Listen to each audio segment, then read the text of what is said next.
Muy bien, como les mencionaba, vamos a hacer una corrección al problema que resolvimos el día de ayer.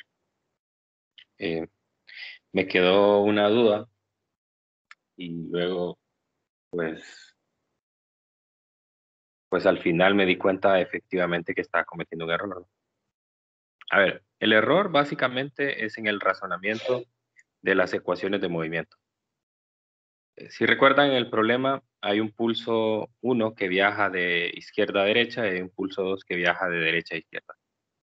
Entonces, resulta que el pulso uno se lanza primero y luego se lanza el pulso 2 un tiempo más adelante.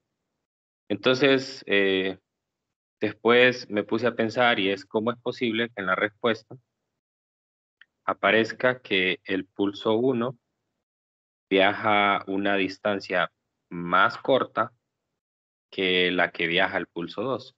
Si el pulso uno fue el primero que se lanzó y ambos van a la misma velocidad. Entonces quiere decir que pasa más tiempo en la cuerda el pulso uno. Por lo tanto, su distancia recorrida tiene que ser mayor. Entonces, el error está básicamente en las ecuaciones de movimiento. Las ecuaciones de movimiento están eh, al contrario, al contrario. Entonces, aquí lo que debería de hacerse, voy a poner todo lo que es corrección color rojo. Realmente, quien debe de llevar el delta t es el x1 y no el x2. Porque, vamos a ver, voy a borrar esto y voy a usar un diagrama para explicar precisamente por qué estoy diciendo eso. Muy bien. Entonces, esa es la única corrección que hay que hacer y solo cambia un poquito al final porque realmente cuando sustituimos aquí, lo único que hay que tener claro, la ecuación de tiempo siempre va a ser la misma, solamente que esta va a ser para x2 ahora y esta va a ser para x1. Pero bueno, no cambia nada porque solo es cambiar el orden de la suma y eso no afecta la respuesta. Entonces, aquí lo que hay que tener en cuenta es qué significa este tiempo. Entonces, este tiempo es el tiempo transcurrido hasta el encuentro.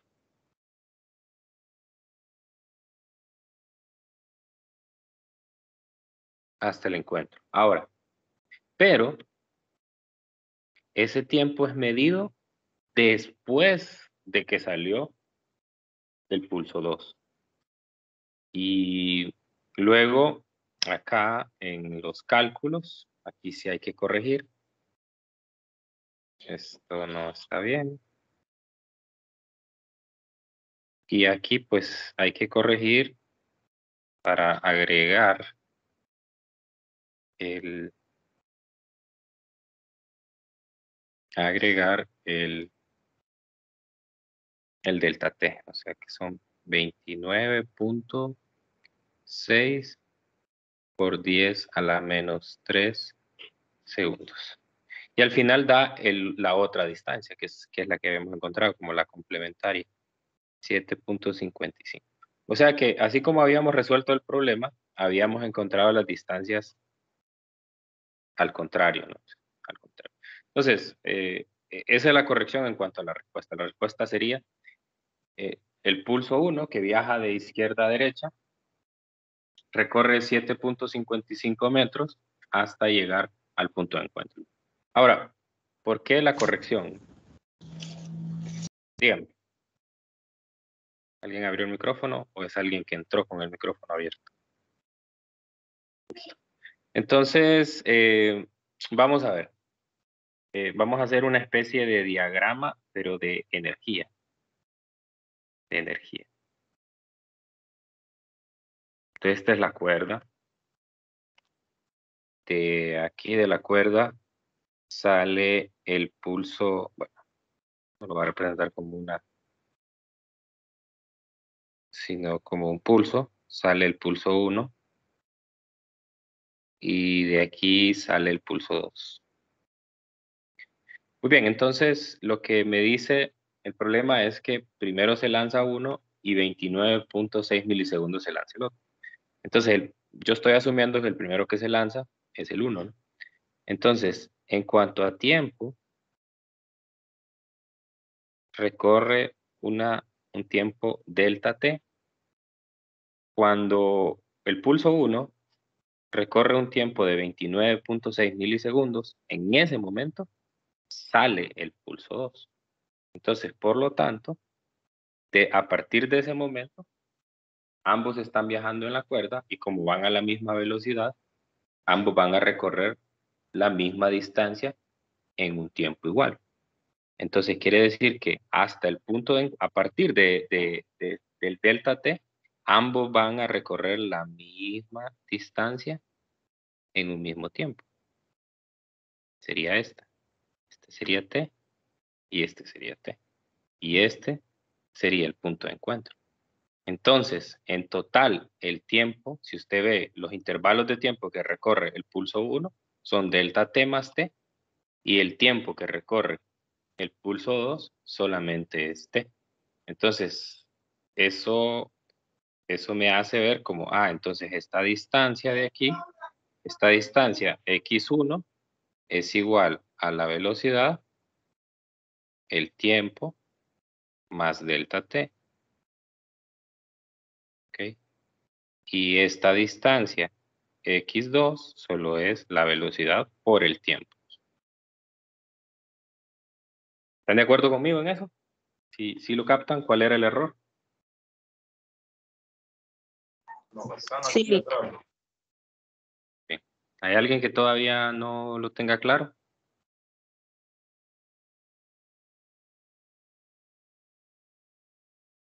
Ok. Bueno, entonces la corrección tiene que ver nada más con hacer el cambio en las ecuaciones de movimiento, ¿verdad? Pasarle el delta t al x1 y, o sea, realmente no estaba malo. O sea, digamos, pudimos haber dejado esa respuesta, solamente que esa respuesta que nosotros habíamos encontrado tenía la referencia contraria. O sea, es decir, si yo le pongo el delta t al número 2, entonces estoy asumiendo que quien se lanza primero es el número 2 y no el número 1. Entonces, eh, solamente era explicar de forma diferente la respuesta, pero no quería cambiar todo el panorama como para salvar el procedimiento, sino que quería seguir siempre con la misma suposición de que primero sale el 1 y después el 2, y si eso es así, entonces hay que hacer un cambio. Pero si hubiera dejado como ya tenía, entonces realmente lo que tenía que decir era que los 7.55 metros son recorridos por el pulso número 2 y no por el 1. Hay dos maneras de verlo. Muy bien. Bueno, entonces, después de esa corrección, vamos a retomar a lo que estábamos hablando, que era la potencia en el movimiento ondulatorio. Voy a resumir de nuevo la idea. Entonces, en una cuerda, nosotros vamos a tener un movimiento transversal de las partículas. Ese movimiento transversal se da debido a que cada partícula está ejerciendo, debido a que la onda transporta energía, cada partícula está ejerciendo un trabajo sobre la siguiente. Ese trabajo está relacionado con esa fuerza transversal que hay. Esa fuerza transversal es igual a la masa por la aceleración, por lo tanto es lo que provoca el movimiento armónico simple.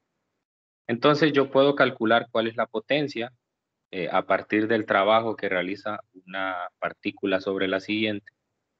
Y entonces usamos la relación de fuerza por velocidad, la fuerza transversal por la velocidad transversal que tiene cada partícula. Y con eso, pues usando las derivadas de la función de onda, pues encontramos cuál es la expresión general de la potencia. Entonces, aquí hicimos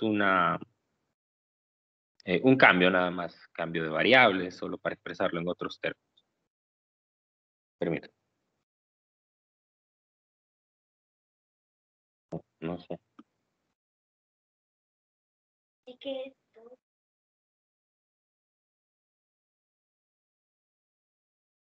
Ok, disculpe. Listo. Ahora solo hago un cambio de variable, y ahora lo expreso de forma diferente. Pero esta ecuación, a mí el indicio que me da es que nosotros tenemos una potencia dependiendo de la posición en la cual está.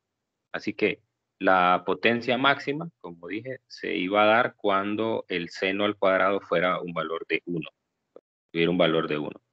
Entonces, ese valor de 1 solo se da en un punto de la onda, ¿no? Entonces, pregunto, ¿cuál creen que es ese punto donde el seno cuadrado de kx menos omega t vale 1? O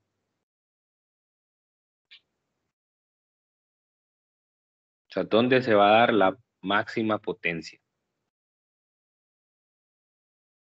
¿En qué parte de la onda? ¿En el punto de equilibrio? ¿En una cresta? ¿En un valle? En el punto de equilibrio debería darse. Sí, en un punto de equilibrio. En el punto de equilibrio, vamos a ver, ¿qué opinan los demás? Se refiere a velocidad. Repito, Ajá. la potencia máxima se da cuando el seno al cuadrado de kx menos omega t es 1. Entonces les pregunto, ¿dónde ocurre, en qué parte de la onda ocurre eso? ¿En la cresta, en el valle, en el punto de equilibrio o en en otro punto? Diría que en el punto de equilibrio.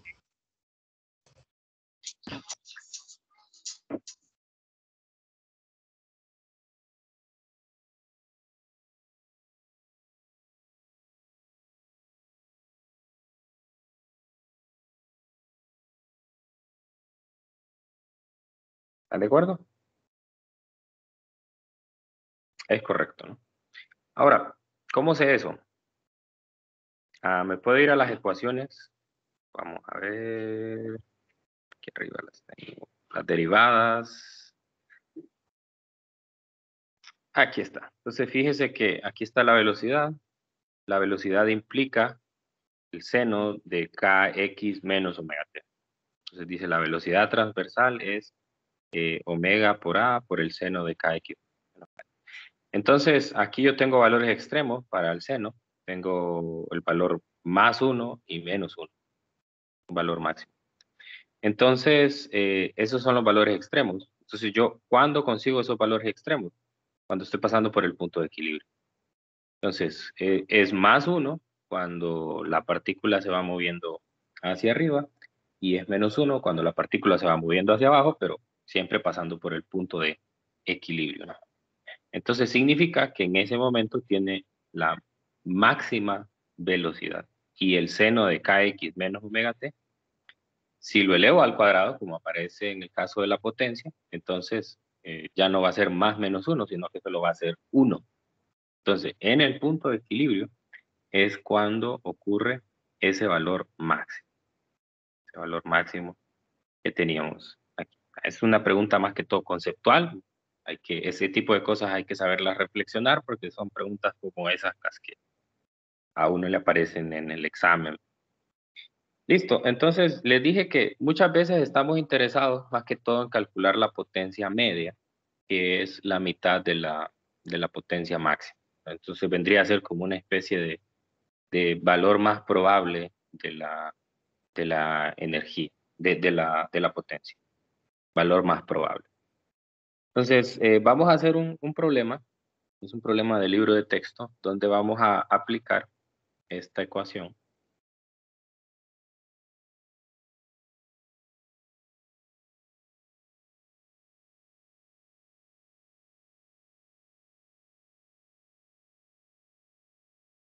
Y me permiten un minuto, voy a resolver algo. Ya voy.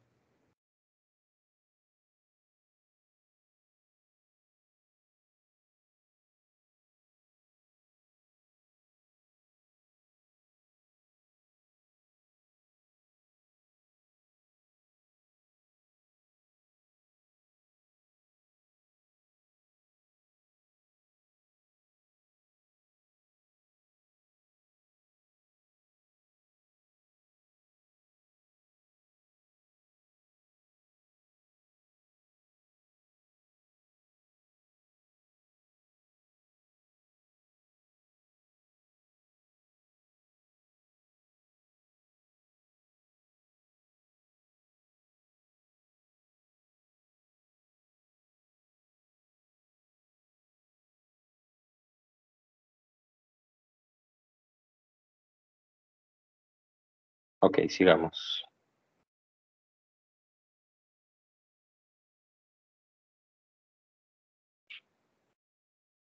Muy bien, me dice que un alambre ligero se estira firmemente con una tensión F.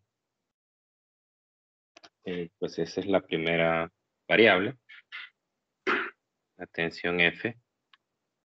Las ondas viajan transversalmente de amplitud A, esa es otra variable, aparece en el problema, y longitud de onda lambda 1. Entonces, bueno, transportan una potencia media de 0.400 watts. Entonces, tengo una primera onda que tiene, pues obviamente es una onda sinusoidal que va viajando la cuerda. Bueno, la voy a hacer completa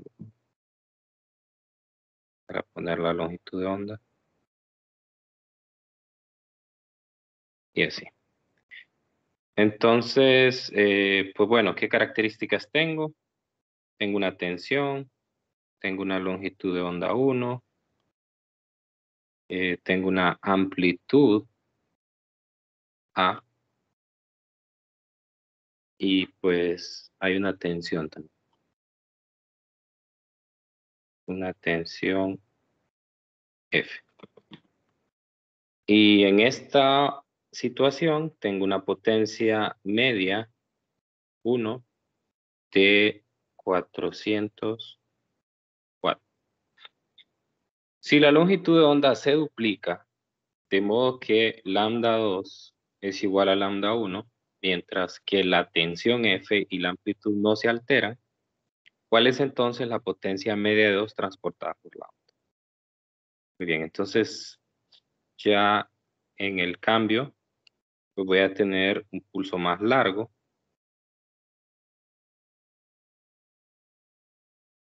De manera que se va a ver más o menos así. Donde voy a tener un lambda 2 que va a ser el doble de lambda 1. La amplitud no se altera, sigue siendo A. Y la tensión tampoco se altera, sigue siendo F. Y quiero saber cuánto es la potencia media. Esa es, gráficamente, esa es la situación que está pasando. Muy bien, entonces vamos a colocar la ecuación de la potencia media 1. Con eso vamos a iniciar. La potencia media es un medio de la raíz de mu por f, omega al cuadrado y a al cuadrado. Ok. Si yo quiero representar a la potencia media 1, ponerle aquí 1, entonces, ¿a cuál de todas las 4 variables que aparecen en el lado derecho de la fórmula le tengo que poner un subíndice necesariamente porque va a cambiar de una situación a la otra? Y a cuáles no, porque se van a mantener constantes y no es necesario decir 1 o 2. Se supone que a la fuerza y a la tensión y a la amplitud, ¿no? Porque esas no van a cambiar. Eso es lo que dijo el enunciado. Correcto, correcto. ¿Qué pasará con mu, la densidad lineal, y con la frecuencia angular? Sí cambian. Esas sí tienen que cambiar. ¿Qué dicen los demás? ¿A esas dos tengo que ponerle subíndice? Sí, Lick. ¿Sí? ¿Todos de acuerdo? ¿Nadie discrepa?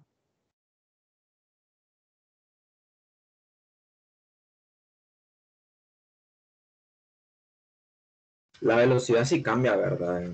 Obviamente se va a cambiar, digamos. Bueno, ahí está la pregunta. ¿Cambia o no cambia la velocidad? Según lo que dijimos ayer.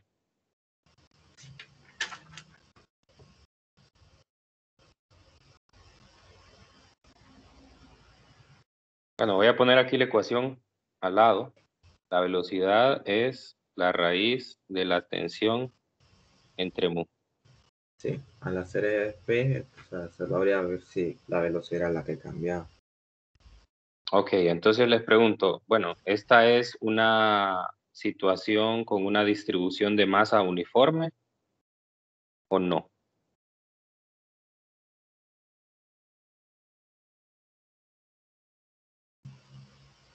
Sí, ¿verdad? Les dije que a menos que el problema especificara lo contrario, siempre íbamos a asumir que la densidad de masa de la cuerda era uniforme. Entonces, por lo tanto, eh, la densidad lineal se calcula como la masa total entre la longitud total. Y de la situación 1 a la 2 se me cambió la masa o la longitud de la cuerda.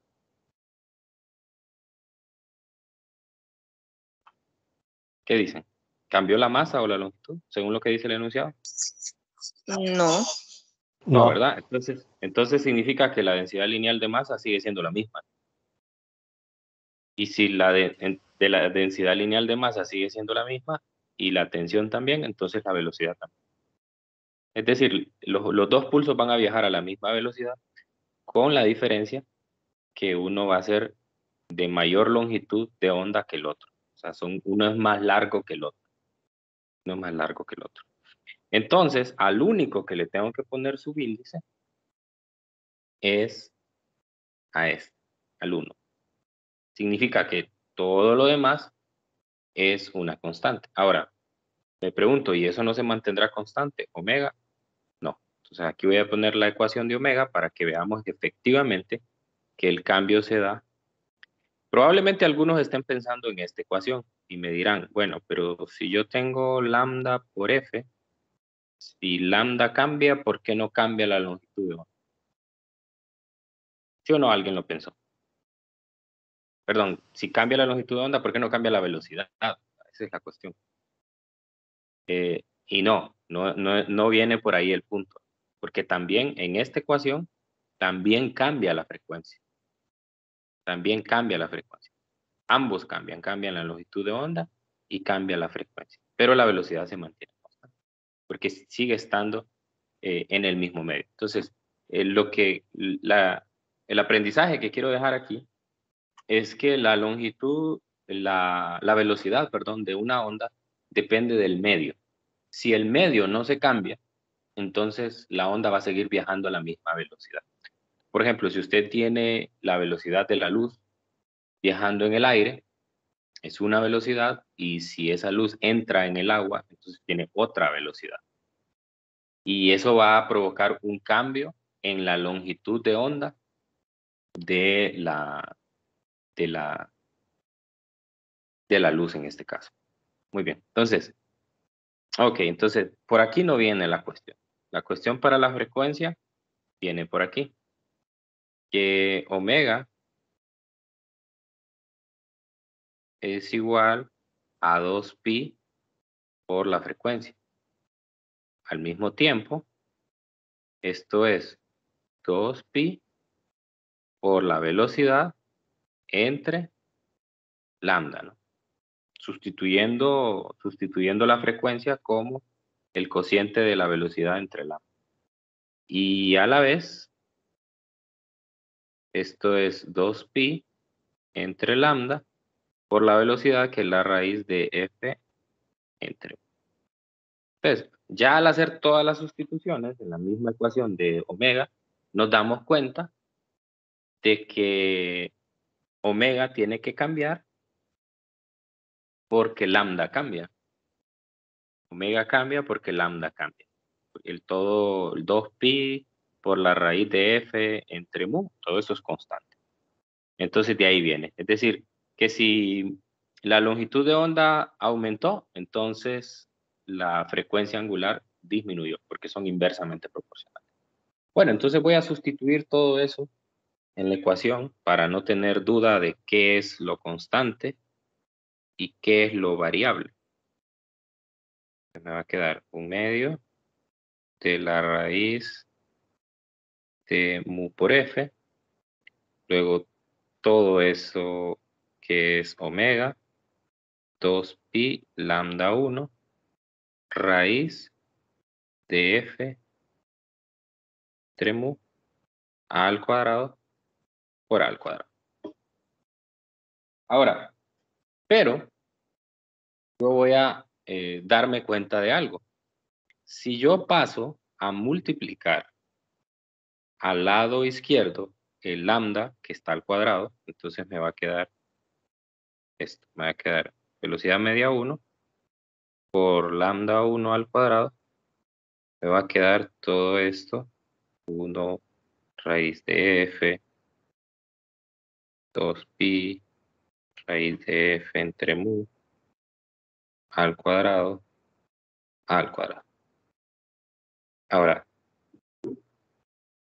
todo este término que está aquí se mantiene constante.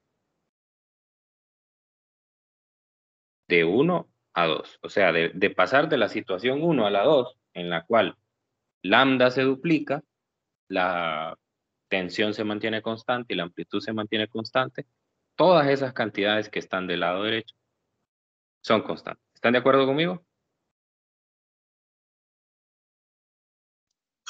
Sí. Muy bien. Entonces, significa que la potencia media 1 por lambda 1 al cuadrado es una constante al pasar de 1 a 2. Y eso es como cuando usted decía que la energía se conservaba en un problema. La energía se conservaba. O sea que ese término se mantiene constante de un punto a otro.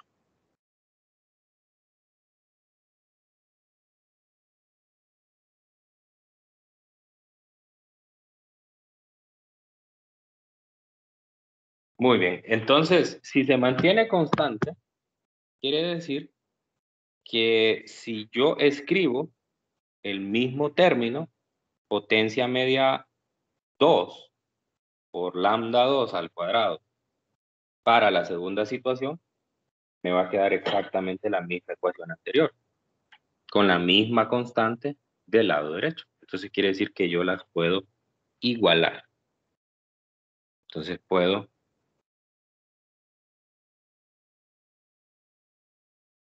igualar. O sea, puedo hacer esto. Puedo decir que la potencia media 1 por lambda 1 al cuadrado es la potencia media 2 por lambda 2 al cuadrado. ¿De acuerdo con eso?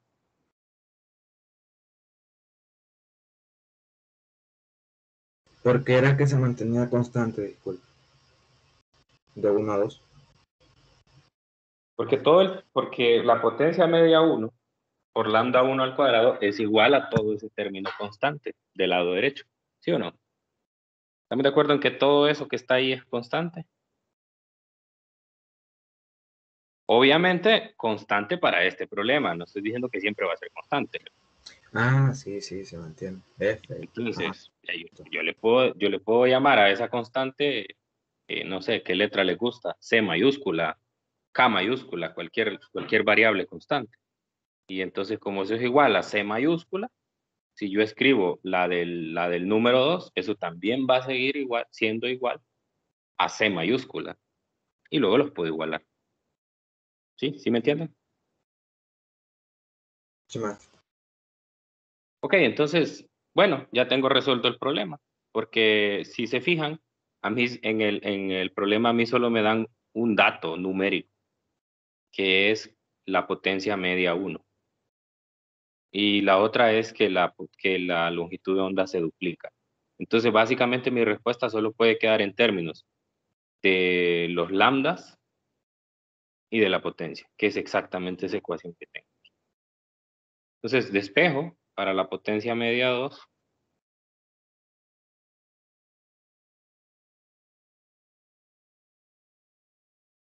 Para la potencia media 2. Y eso va a ser igual a la potencia media 1 por lambda 1 entre lambda 2 al cuadrado, pero lambda 1 entre lambda 2 al cuadrado es potencia media 1, es lambda 1 y lambda 2 es 2 veces lambda 1. Se cancelan y solamente me va a quedar un medio al cuadrado, que es un cuarto. Por lo tanto, la potencia media 2 es la potencia media 1 dividido entre 4. Y pues de ahí ya solo sustituyo 0.400 watts entre 4 y eso pues 0.100 watts.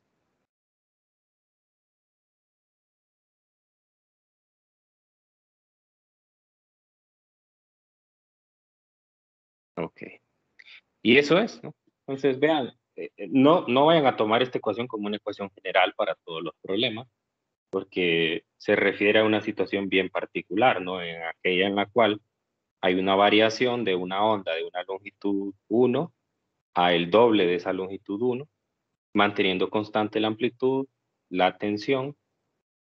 Eso no necesariamente va a pasar así para todos los problemas. Pues, en un problema podría ser que cambie la longitud de onda, pero también cambie la amplitud. O puede ser que se mantenga constante la amplitud, pero pues la tensión se modifique. Si se modifica la tensión, pues entonces cambiará la velocidad y pues ya todo eso que encerré ahí y que era constante, ya no va a pasar, pues, ya no va a suceder. Entonces, no quiero que piensen que esa ecuación, que es potencia media 1 por lambda 1 al cuadrado, igual a potencia media 2 por lambda 2 al cuadrado, pues va a ser una ecuación general, ¿no? Una ecuación particular que logramos deducir para el problema. Bien, ¿hay alguna pregunta respecto al ejercicio?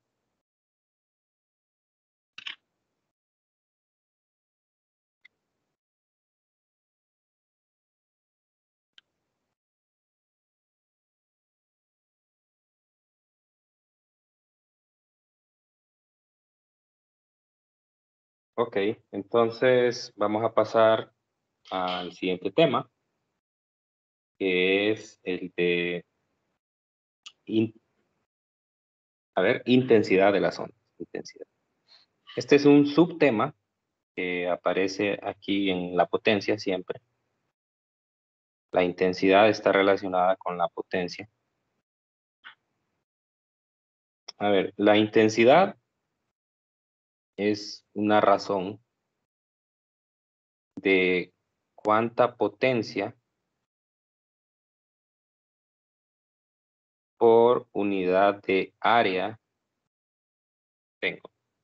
Es decir, si yo tuviera un, si yo tuviera un detector y yo pudiera ver cuánta potencia por unidad de área está transmitiendo una onda, entonces pues calculo ese valor. Ahora, la intensidad en el caso de las ondas que son transversales en una cuerda, pues no tiene tanto sentido hablar de ella porque realmente la onda está moviéndose es una onda unidimensional, ¿no? Se está moviendo, solo se está propagando nada más en una dirección. Usualmente tiene más sentido hablar de esto cuando nosotros tenemos una fuente que su intensidad es en todas direcciones, tanto en las 3 coordenadas espaciales. Entonces, en ese caso, usualmente pensamos en el sonido y muchas veces cuando se dan estos problemas de intensidad, muchas veces están relacionados con el sonido. Porque bueno, si usted tiene un parlante, una bocina, entonces en ese caso, ustedes van a tener una fuente, vamos a marcar aquí con un punto central a esa fuente, y luego van a tener por acá, digamos, un área pues, imaginaria, podemos decirlo así, un área imaginaria, que estaría a un radio que le voy a llamar R1, por ejemplo. Entonces, ese radio me va a determinar a mí un área, un área superficial. Imagine el área superficial de una esfera. Entonces, el sonido o la radiación, no necesariamente tiene el sonido, puede ser la luz también. Imagínense que ese es el Sol y esa radio 1 es la distancia a la Tierra y el círculo que representa esa área puede ser la órbita de la Tierra. Entonces, la pregunta será, ¿cuánta es la energía que nos llega del Sol para la posición en la que nosotros estamos? No es exactamente la misma energía que le llega a Marte o que le llega a, a Júpiter, por ejemplo, o a planetas más distantes, no es lo mismo. Entonces, esta luz viaja, la voy a representar aquí como una onda, viaja en todas direcciones. Viaja cualquier dirección del espacio, viaja para acá, cualquiera. Todas las direcciones que usted lo quiera ver, va a salir la onda. O el sonido, si lo quiere ver. Lo mismo va acá, en todas direcciones. Entonces, lo que me dice la potencia es, para el área 1 que acabo de dibujar, cuánta potencia por unidad de área hay. Entonces, en el caso más común, nosotros el área que vamos a tener, por ejemplo, aquí en el área 1 que estoy marcando en la imagen, puede tener una potencia. La potencia, como ya vi anteriormente, normalmente vamos a usar un valor constante, que es la potencia media. Entonces, ese valor no va a cambiar de un punto a otro, siempre va a ser el mismo, la potencia media, ¿no? Y el área, pues como me estoy refiriendo a un área superficial de una esfera, entonces va a ser 4pi por R1 al cuadrado, que es el área, de esa esfera que se ha formado. Ok, ahora, yo puedo generar, vamos a copiar y pegar otra vez aquí un círculo. Puedo generar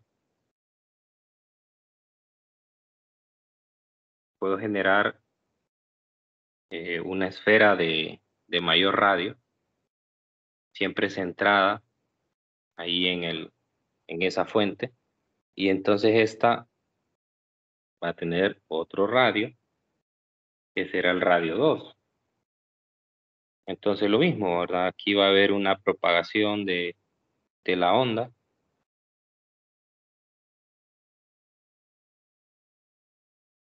La propagación de la onda.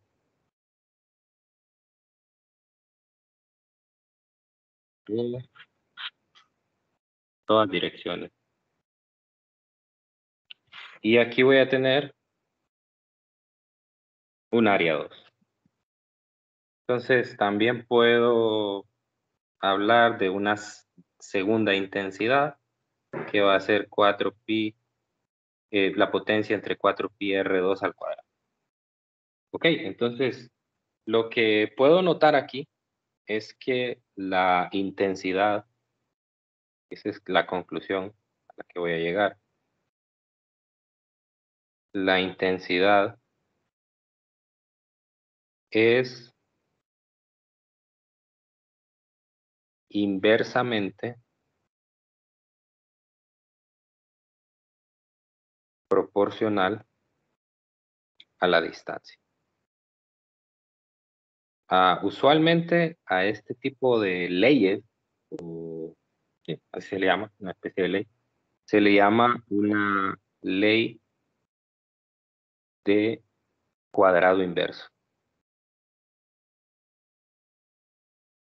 Hay dos leyes en la física muy importantes que siguen esta misma regla del cuadrado inverso, una regla de potencias. Eh, una de ellas es la gravedad. La gravedad va disminuyendo con el cuadrado de la distancia, y también la fuerza electrostática, o sea, la fuerza que hay entre dos cargas están en reposo.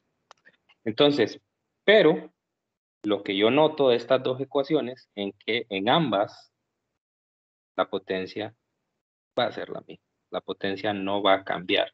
Lo que cambia es la intensidad. Entonces, si yo despejo de esas ecuaciones para la potencia, pasaría el 4πr al cuadrado, pasaría a multiplicar el otro lado y me quedaría que I1 por 4pi R1 cuadrado es igual a I2 por 4pi R2 al cuadrado. Muy bien.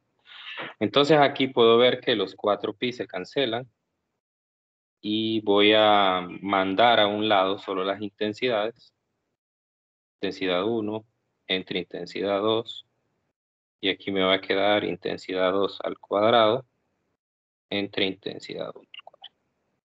A esta es a la que usualmente se le denomina la ley del cuadrado inverso. De hecho, el libro de texto así la identifica. La ley del cuadrado inverso. Entonces, como conclusión, lo que puedo decir es que la intensidad, la I, a cualquier distancia R de la fuente, medida desde la fuente, pues es inversamente proporcional a R cuadrado. Ok, entonces muchas veces en algunos ejercicios nos piden eso. Digamos, por ejemplo, si usted revisa en el libro de texto, hay un ejemplo, el ejemplo 15.5. Este me dice que la alarma de un poste irradia ondas sonoras uniformemente en todas direcciones, ¿no? Similar a lo que tengo aquí, piense que eso es una alarma de un poste. Bueno, aquí no es muy frecuente eso, pero por ejemplo en países donde los terremotos son muy frecuentes, por ejemplo en el caso de México, estos tienen alarmas contra terremotos así en las vecindades, ¿no? Y entonces estas empiezan a sonar pues para alertar a las personas de que pues está dando un terremoto y tienen que tomar las precauciones que se necesitan. Entonces ese sonido empieza a salir en todas direcciones y obviamente estamos asumiendo en este caso que no hay ningún objeto en los alrededores, ¿no? Porque, por ejemplo, si hay una pared, eso provoca también una reflexión del sonido y una transmisión, ya no va a viajar con la misma potencia, ¿verdad? Porque hay una atenuación. Okay, entonces ahí a uno le dan la distancia, le dan una intensidad y le preguntan pues a qué distancia va a tener otra intensidad, ¿verdad? Eso sirve mucho como para poder medir qué tanto se va a atenuar un sonido, qué tanto se va a atenuar una fuente. Ahora, como les dije, normalmente los problemas son problemas muy sencillos porque prácticamente solo se trata de sustituir en esta fórmula y la mayoría están asociados con el sonido, no tanto como veníamos acostumbrados a trabajar con cuerdas, porque en una cuerda no tiene tanto sentido hablar de la intensidad porque la onda no se va a propagar en todas direcciones, la onda se propaga de una forma unidireccional, ¿no? Entonces, en el caso de la potencia, pues nosotros ya sabemos que la potencia viene dado por este valor de la potencia media. Entonces, tal vez se podría hablar de una potencia por unidad de longitud, pero no es tan práctico hablar de ese tipo de cosas. Ok, entonces eso les quería mencionar, es un comentario adicional,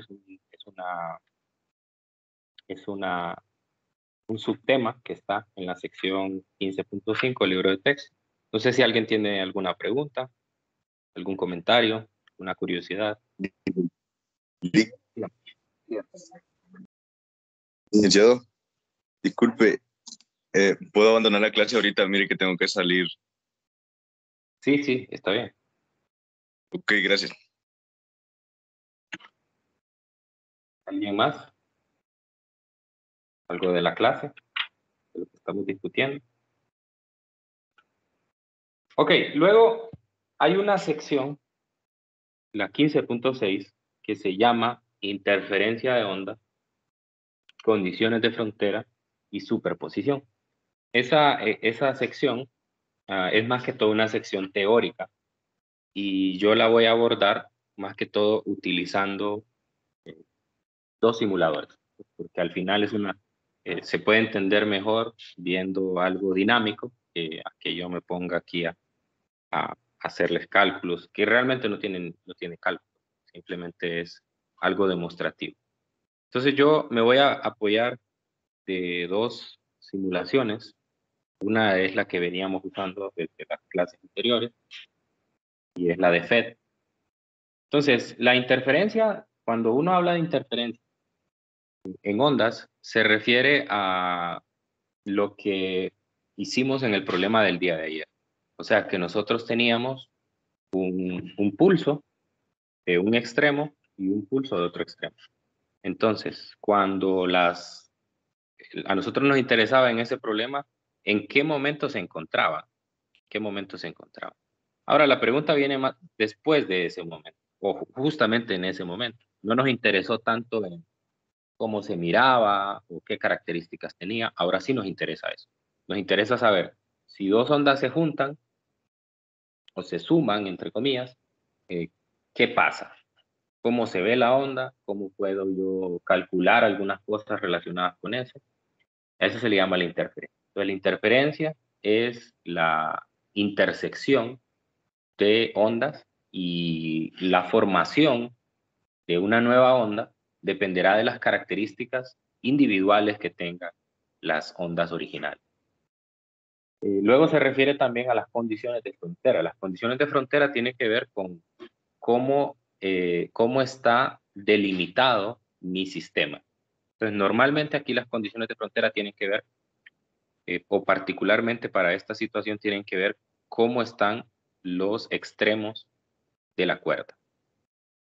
Entonces, obviamente voy a asumir que el extremo donde se están mandando las oscilaciones es un extremo fijo, entre comillas, fijo.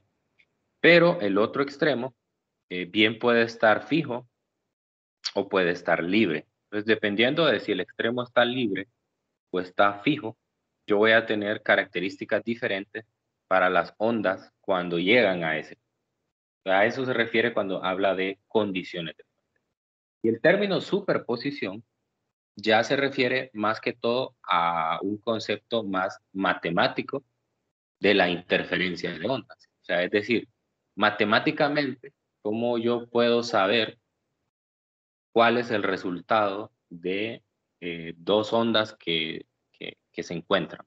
Entonces, eso ya lo vamos a ver más que todo mañana cuando veamos las ondas estacionarias, porque vamos a aplicar la función de onda y vamos a ver cuál es el resultado. Se conoce como el principio de superposición. Bueno, entonces en este simulador yo tengo la posibilidad de mandar pulsos. Lo puedo hacer de forma manual, así como estoy ahora, o lo puedo hacer con un medio que oscile periódicamente. Entonces yo puedo poner que el extremo derecho esté fijo o que esté libre. Si está libre, entonces me va a aparecer como una especie de argolla que está dentro de un tubo, de manera entonces que al llegar la onda ahí, entonces no se va a encontrar con un punto fijo, sino con un punto libre. Mientras que si está fijo, entonces yo tengo una prensa ahí que simboliza que está rígido. Entonces la diferencia entre los dos tipos es que cuando yo tengo el extremo fijo, de cierta manera, siguiendo la tercera ley de Newton, cuando la onda, recuerde que la onda transporta energía, así que la onda, como lo dije al inicio de este tema de potencia, la onda, en el interior de la onda, cada punto está haciendo un trabajo sobre el otro. La fuerza transversal hace un trabajo. Entonces, cada uno se va alterando uno con el otro y eso es lo que provoca que la onda viaje por ahí.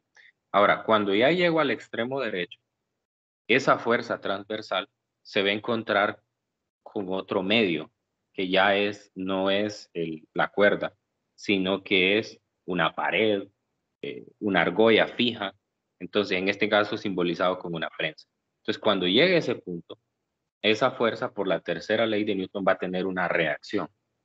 Entonces esa reacción es otra fuerza. Esa fuerza va a provocar que se dé una reflexión en la onda. esa reflexión va, dependiendo de cómo se dé esa fuerza de reflexión, así va a viajar la onda que rebota o que se refleja en ese extremo. ¿Sí? Y en el caso de que el extremo sea libre, entonces como ese extremo derecho no está fijo, entonces no va a existir esa fuerza de reacción en la pared o en la prensa. Entonces vamos a ver cómo se ve primero con el extremo fijo. Voy a lanzar un pulso. Voy a hacer aquí. Bueno, voy a quitar el amortiguamiento. Ok, ¿qué cosa pueden o qué característica más importante me pueden decir cuando el pulso llega al extremo fijo derecho? ¿Qué le pasa al pulso? ¿Qué observan? Se revierte. Se regresa. Se regresa y se revierte. O sea, es decir, rebota, que en física se conoce como un reflejo. Entonces vamos a decir que la onda se refleja. Vamos a poner movimiento lento. Justamente ahí tenemos una onda incidente. Esa onda que va viajando hacia el extremo fijo es una onda incidente. Cuando tengo el resultado, que es la onda que vuelve, esa se conoce como la onda reflejada. Entonces, lo que se observa es que la onda reflejada cambia o viaja en la dirección opuesta. Obviamente va viajando de izquierda a derecha, la otra va a viajar de derecha a izquierda. Y además cambia su dirección, o sea, aquí en este caso va con una amplitud positiva y luego viene con una amplitud negativa. Esa es la característica que tiene cuando el extremo derecho es fijo. Ahora, ¿de dónde viene eso? Eso viene precisamente de esa fuerza de reacción que hay por la tercera ley de Newton, como les mencionaba. Acuérdese que la tercera ley de Newton me dice que si yo tengo una fuerza que es, aquí me voy a apoyar de los apuntes, entonces voy a ver el extremo, solo me voy a centrar en la parte final de la onda. Y aquí tengo el extremo fijo. Entonces yo les mencionaba que hay una fuerza, que es la componente de la fuerza transversal, que es la responsable de que se dé un trabajo de un punto a otro de la cuerda. Entonces, la tercera ley de Newton me dice que si yo estoy aplicando una fuerza, va a haber una fuerza de reacción opuesta en dirección y con la misma magnitud. Entonces, le voy a poner Fy y le voy a poner una R, porque es de reacción. Entonces, esa fuerza de reacción es la que provoca que ahora la onda se invierta, porque ya no va para arriba. Estoy asumiendo que la Fy cuando llegue a ese punto va para arriba, ya no va para arriba, sino que ahora va para abajo. Entonces provoca que las partículas que tenían un desplazamiento cuando llegaron ahí hacia arriba, ahora tengan un desplazamiento hacia abajo. Entonces, por la tercera ley de Newton, esas dos fuerzas son iguales. Y eso, el hecho de que las dos fuerzas sean iguales, eso provoca que cuando llega a ese punto, la onda reflejada es exactamente igual que la onda incidente, con la diferencia que cambia en la dirección. Ahora, eso no pasa, vamos a reiniciarlo, eso no pasa con el extremo libre. En el caso del extremo libre ya no va a existir esa fuerza de reacción. Entonces, si yo lanzo un pulso, lo que yo voy a tener como consecuencia es la misma onda. ¿Vean? Fíjese, por eso les decía, entre comillas, el lado izquierdo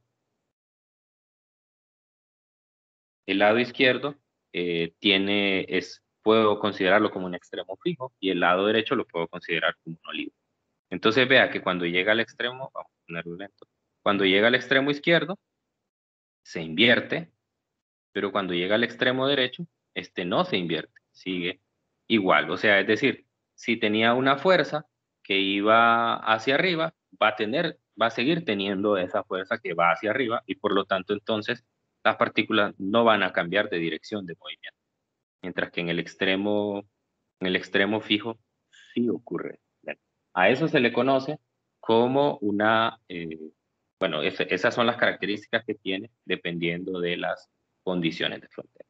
Ahora, ¿qué pasa? La otra pregunta que yo me tengo que hacer es, ¿qué pasa? Solo les quito 2 minutos más. ¿Qué pasa si nosotros tenemos dos pulsos que se encuentran uno con el otro? Entonces lo voy a dejar en un extremo fijo y después voy a lanzar otro pulso. Tiene amortiguamiento. Lanzo uno, lanzo otro. Vea cómo cuando se encuentran, vea lo que pasa. Ese es el mismo caso que teníamos con el problema que resolvimos ayer. Entonces, fíjese lo que sucede cuando se encuentran. Ahí vienen, se encuentran. A eso es a lo que se le conoce como una interferencia de ondas. Y el fenómeno matemático, el resultado matemático, se calcula mediante el principio de superposición.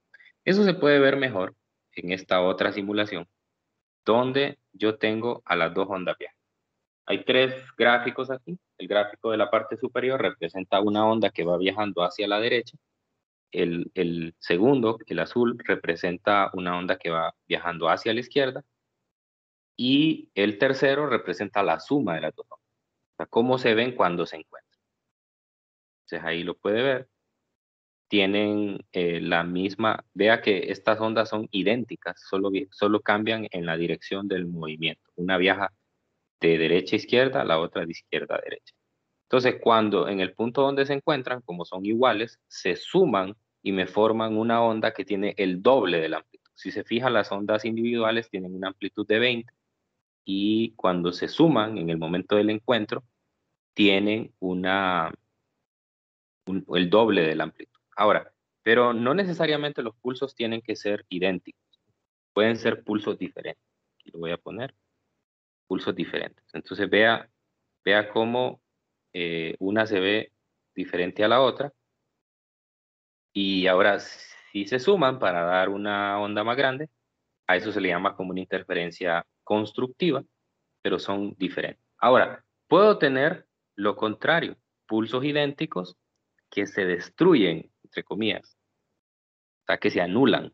Vea que cuando se juntan, prácticamente la suma de las ondas queda con una amplitud cero. Y si se fija, las dos ondas originales vienen en direcciones opuestas. A eso se le llama una interferencia destructiva. En este caso idénticas, y si son diferentes, pues también se puede ver lo mismo. Solamente que cuando son diferentes, la interferencia destructiva no se da completamente. O sea, no queda exactamente con amplitud. Pero bueno, mañana vamos a explorar un poco más de esto. Hoy solo quería como darles una introducción. Este es el último tema del capítulo, que tiene que ver con superposición y la generación de un patrón que se conoce como una onda estacionaria. Pero de eso vamos a estar hablando mañana en detalle. Bueno, entonces, si ya les quité 2 minutos de su tiempo, si tienen alguna pregunta, me la hacen ahí en el chat. Y pues por hoy lo vamos a dejar hasta aquí. Cuídense mucho y que tengan un feliz día. Recuerden, mañana tenemos clase hoy. Gracias, Lick. Buen día. Gracias, Lick. Gracias. Gracias.